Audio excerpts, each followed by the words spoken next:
Lee, Pridefest starts tomorrow morning and it will be all right behind me on the town square. Now at entrances there will be barricades so cars cannot get through.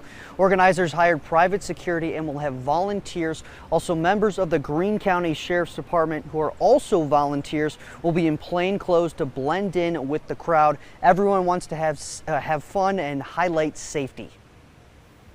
We always knew that we would have to prioritize safety, and that's our number one concern. Ozark's Pridefest organizers want everyone who comes to the event to feel welcomed. But we can't be deterred. This is a time for us to come and really celebrate our community, to celebrate the beauty and resilience of the LGBT population. Kyler Sherman Wilkins is the president for the GLOW Board of Directors. Sherman Wilkins says to people planning to show up, we can expect an awesome family-friendly event. This means a parade, speakers, performances, and vendors.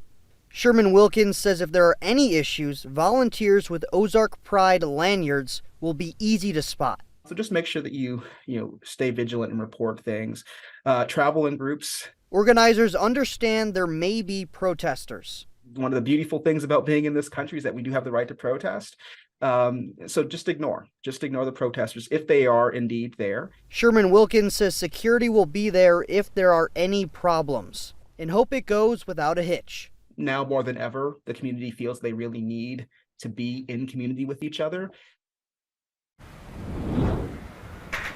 Springfield Police Department spokesperson says they will be ready should anything happen, and we have more information on parade routes on everything going on tomorrow at ky3.com and our KY3 News app. Reporting in Springfield, I'm Liam Garrity.